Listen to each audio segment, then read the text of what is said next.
আল্লাহ নবী রাহমাতুল লিল আলামিনের সাহাবী হযরত উবাদা ইবনে সামিত রাদিয়াল্লাহু তাআলা থেকে বর্ণিত, নবী করিম সাল্লাল্লাহু তাআলা আলাইহি ওয়াসাল্লাম ইরশাদ করেছেন, তোমরা তোমাদের নিজেদের পক্ষ হতে ছয়টি বিষয়ে আমার জন্য জামিন হয়ে যাও, আমি তোমাদের জন্য বেহেশতের জামিন হয়ে যাবে। বলেন না সুবহানাল্লাহ। আল্লাহ নবী রাহমাতুল লিল আলামিন বলছেন, অর্থাৎ তোমরা 6টি বিষয়ে অভ্যস্ত হয়ে যাও, ওইগুলোর বিপরীত কাজ করো না, তাহলে আমি তোমাদের জান্নাতি হয়ে যাবার জিম্মাদারি গ্রহণ করব। সুবহানাল্লাহ।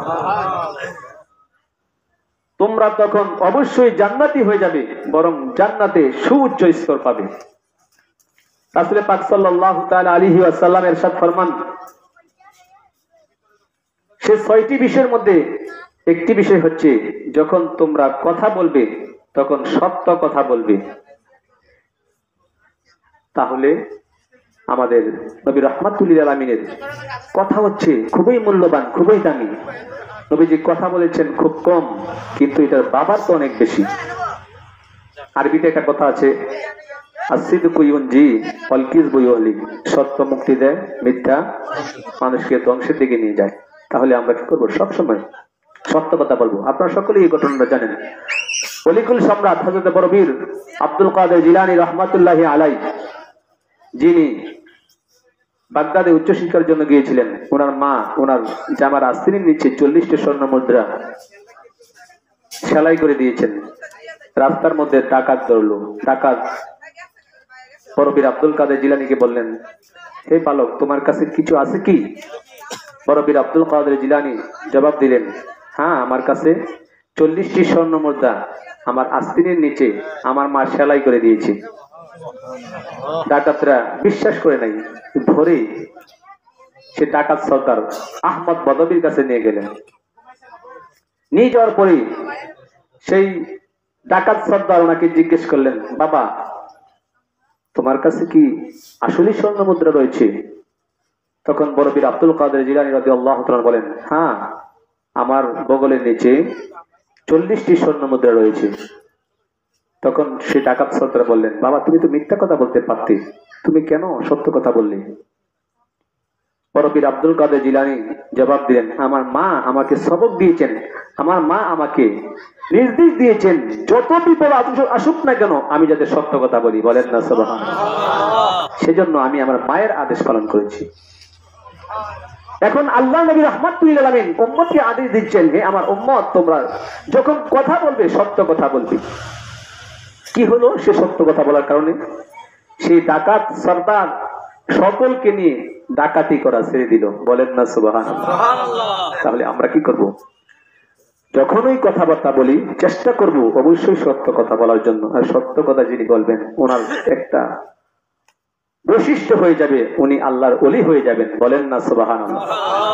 রাসূল পাক সাল্লাল্লাহু তাআলা আলাইহি ওয়াসাল্লাম বলেন, আমি তোমাদের জন্য যখন প্রতিশ্রুতি দেবে তখন তা পূরণ করবে। কারোর সাথে যদি কোনো ওয়াদা দেওয়া হয়, কোনো কথা দেওয়া হয়, তাহলে কি করতে হবে? সেটা ভঙ্গ করা যাবে না, রাখতে হবে। আল্লাহ নবী রাহমাতুল লিল আলামিন অন্য হাদিসে বলেন, আলা লা ঈমানা লিমান লা আহাদা লাহু, সেই ব্যক্তির ঈমান নেই, অর্থাৎ সেই ব্যক্তি পরিপূর্ণ ঈমানদার নহে যে ব্যক্তি ওয়াদা কি করে? মিস করে, ওয়াদা ভঙ্গ করে। আবার ওয়াদা ভঙ্গ করা এটা মুনাফিকেরও একটা আলামত। ব্যাখ্যার মধ্যে আসছে, ওয়াদা মানে জায়েজ ওয়াদা, ওয়াদা পূরণ করা আবশ্যক। মুসলমানের সাথে ওয়াদা করো কিংবা কাফিরের সাথে করো, প্রিয়জনের সাথে করো কিংবা অন্য কারো সাথে করো, ওস্তাদ, পীর, নবী এবং আল্লাহর সাথে কি তো সকল ওয়াদা পূরণ করো। আল্লাহ নবী রাহমাতুল লিল আলামিন একবার এক বিধর্মীর সাথে ওয়াদা করেছিলেন। নবী রাহমাতুল লিল আলামিন সেখানে 3 দিন পর্যন্ত অপেক্ষা করেছিলেন সেই ব্যক্তির জন্য, কারণ তার সাথে কি দিয়েছিলেন? কথা দিয়েছিলেন। আমরা কিন্তু অনেক কথাবার্তা মানুষের সাথে দিই, কিন্তু সেই কথাগুলো আমরা কি করি? মিস করি, ভঙ্গ করি। তাহলে আমাদের উচিত, যদি জায়েজ কোন ওয়াদা হয়ে থাকে তাহলে সেগুলো অবশ্যই আমাদের কি করতে হবে? পালন করতে হবে। অবশ্য যদি কারোর সাথে হারাম কাজের ওয়াদা করো তাহলে তা কখনো পূরণ করবে না। এমনকি হারাম কাজের মান্যত পূরণ করাও হারাম। আপনি একজনের সাথে কথা দিয়েছেন যে একজনকে মেরে ফেলবেন, চলো মুখে মেরে ফেলবো, তোমার সাথে কথা দিচ্ছি, এরকম বা কোনো খারাপ কাজের জন্য যদি ওয়াদা দেওয়া হয়, সে ওয়াদা মিস করা কি জায়েজ আছে? সেই ওয়াদা মিস করতেই হবে।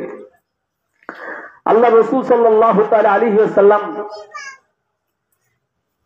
আরো বলেন, যখন তোমাদের কাছে কোনো জিনিস গচ্ছিত রাখা হয় তখন তা পরিশোধ করবে। অর্থাৎ কোনো মুসলমান, কোনো মানুষ যদি তোমার কাছে কোনো কিছু জমা রাখে, তাহলে তোমাকে কি করতে হবে? সেটা আমানতের খেয়ানত করা যাবে না, আমানত রক্ষা করতে হবে। আমানত সম্পদের হোক কিংবা কথা হোক, এটা টাকা পয়সা হতে পারে, অথবা কোনো কথাও হতে পারে, অথবা অন্য কোনো জিনিসের হোক, অবশ্যই পরিশোধ করবে। মুসলমানের আমানত হোক কিংবা কাফিরের আমানত হোক, অবশ্যই পরিশোধ করে দিতে হবে। হুজুর সাল্লাল্লাহু তাআলা আলাইহি ওয়াসাল্লাম হিজরতের রাতে হযরতে আলী রাদিয়াল্লাহু তাআলা আনহুকে বলেছেন, এসব রক্ত পিপাসু কাফিরদের আমানত আমার কাছে রয়েছে, তা তুমি ফেরত দিয়ে দিবে। আমানত ও গনিমত এর মধ্যে বিরাট পার্থক্য রয়েছে। তাহলে রাসূল সাল্লাল্লাহু তাআলা আলাইহি ওয়াসাল্লামের অর্ডার হচ্ছে, আদেশ হচ্ছে, যদি তোমার কাছে কোনো মানুষ কোনো কিছু জমা রাখে, তাহলে যখন সে ওই জিনিসটা চাইবে, তাকে আবার কি করতে হবে? সেটা দিয়ে দিতে হবে। সেটা তোমার নিজের মনে করা যাবে না। আল্লাহ রাসূল সাল্লাল্লাহু তাআলা আলাইহি ওয়াসাল্লাম আর বলেন, নিজেদের লজ্জাস্থানগুলোকে হেফাজত করবি। আল্লাহ রাসূল সাল্লাল্লাহু তাআলা আলাইহি ওয়াসাল্লাম অন্য হাদিসে বলেন, যে ব্যক্তি দুটি জিনিস এর জিম্মাদারি নিবে, আমি তার জন্য জান্নাতের জিম্মাদারি নিলাম। বলেন না সুবহানাল্লাহ। সেটা হচ্ছে দুই চোয়ালের মাঝখানে যে মুখ, সে মুখ, আর আরেকটা হচ্ছে দুই রানের মধ্যবর্তী মাঝে লজ্জাস্থান। আল্লাহ রাসূল সাল্লাল্লাহু তাআলা আলাইহি ওয়াসাল্লাম এই দুইটা জিনিসের কথা খাসভাবে বলেছেন। আর বেশিরভাগ মানুষ এই দুইটার মাধ্যমে কি বেশি পাপ করে থাকে।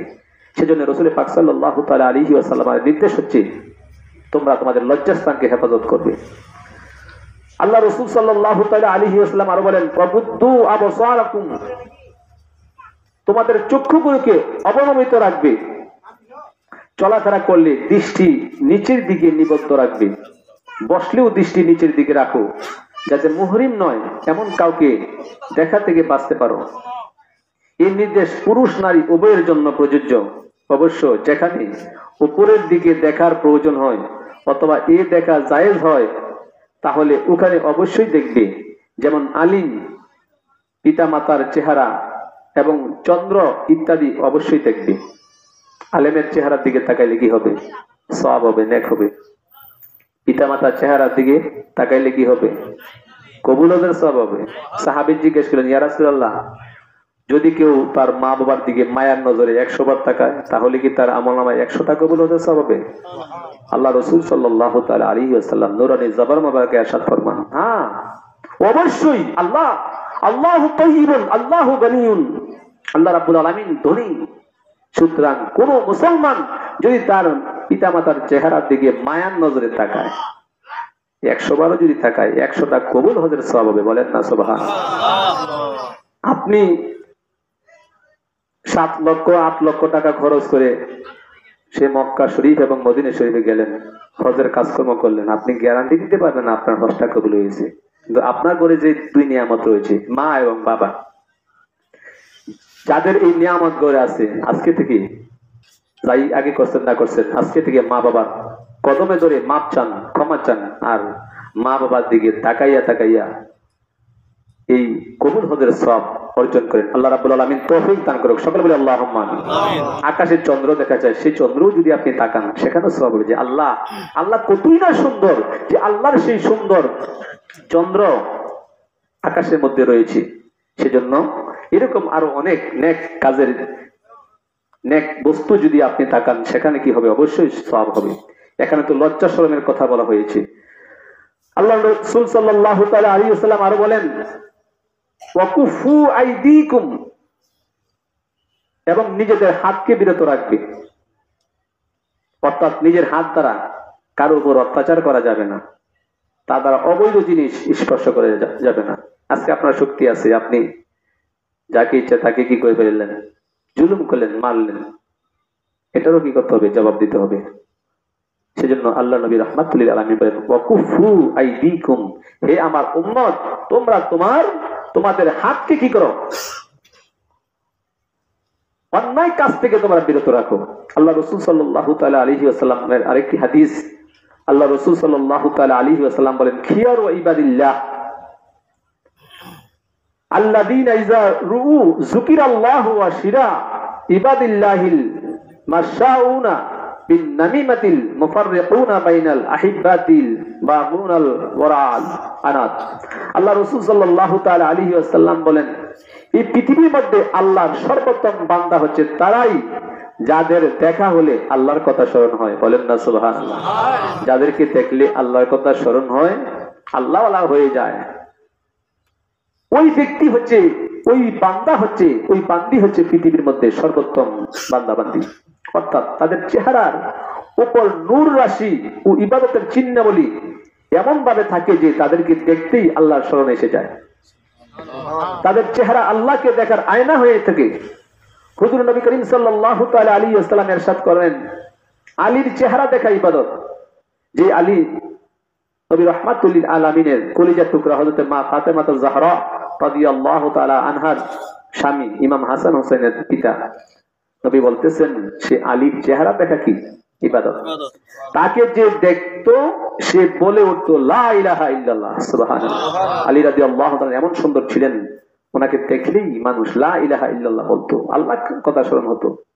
এ কেমন সম্মানিত বাহাদুর ও সহনশীল যুবক। কিছু লোক এমন আছেন যাদের পাশে বসলে কলব জারি হয়ে যায়। বলেন না সুবহানাল্লাহ।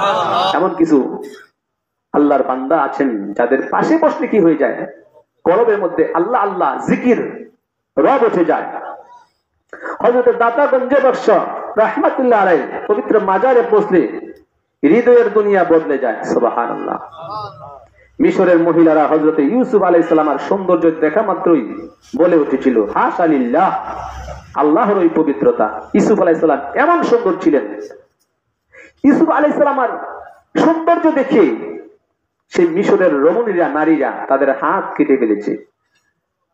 কবি বলেন, যদি তারা হযরত মুহাম্মদুর রাসূলুল্লাহ আহমদুর রাসূলুল্লাহ সাল্লাল্লাহু তাআলা আলাইহি ওয়াসাল্লামের সেই নুরানি সত্তা দেখতো, তাহলে তারা তাদের হাত নয় তাদের কলিজা কেটে টুকরো টুকরো করে ফেলতো, কিন্তু তারপর তারা টের পেত না। বলেন না সুবহানাল্লাহ। এখানে হযরত শাইখ আব্দুল হক মুহাদ্দিস দেহলভী রাহমাতুল্লাহ আলাইহি বলেছেন, আমি একবার মক্কায় মুআজ্জামার বাজারে মাথার নিচের দিকে ঝুঁকে যাচ্ছিলাম, হঠাৎ এক ব্যক্তির উপর দৃষ্টি পড়ল। আমার মুখ থেকে তাৎক্ষণিকভাবে বের হয়ে গেল লা ইলাহা ইল্লাল্লাহু ওয়াহদাহু লা শারীকা লাহু লাহুল মুলকু ওয়া লাহুল হামদু ওয়া হুয়া আলা কুল্লি শাইইন কাদির। বলেন না সুবহানাল্লাহ। যিনি এটা পড়বে আল্লাহ রাব্বুল আলামিন তার আমলনামায় একটা বাদী আজাদ করার সওয়াব দান করবেন। বলেন না সুবহানাল্লাহ। কিতাবের মধ্যে আসছে যে ব্যক্তি বাজারে গিয়ে এই তাসবিহটা পড়বে লা ইলাহা ইল্লাল্লাহু ওয়াহদাহু লা শারীকা লাহু লাহুল মুলকু ওয়া লাহুল হামদু ওয়া হুয়া আলা কুল্লি শাইইন কাদির, বাজারে গিয়ে যতগুলো কেনাকাটার জন্য যতগুলো ভালো কাজে কথাবার্তা বলবে, প্রত্যেকটা কথার বিনিময়ে আল্লাহ রাব্বুল আলামিন তার আমলনামায় নেক আর নেক লিপিবদ্ধ করে দিবেন। সুবহানাল্লাহ।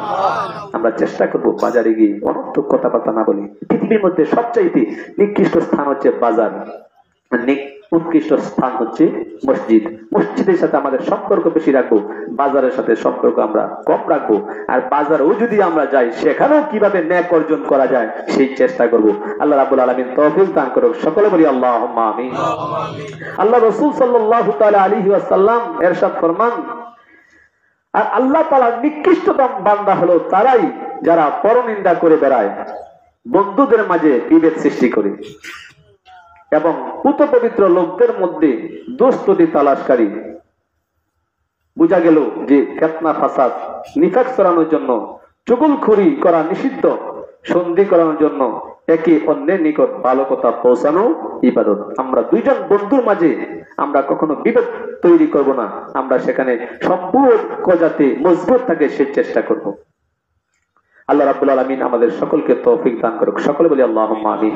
বর্তমানে তো যে ফিতনার মধ্যে আমরা আছি, এই ফিতনার মধ্যে তো এখানে গীবতের কথা বলা হয়েছে, চুগলখড়ির কথা বলা হয়েছে। যে চুগলখড়িকে নবী রাহমাতুল্লাহ আলাইহি বলতেছেন আল গীবাতু আশাদ্দু মিনাজ জিনা, গীবত করা হচ্ছে জিনার চাইতে আরো মারাত্মক।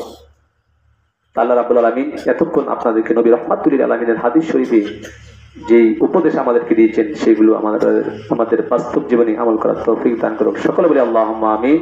আসসালামু আলাইকুম ওয়া রাহমাতুল্লাহি ওয়া বারাকাতুহু।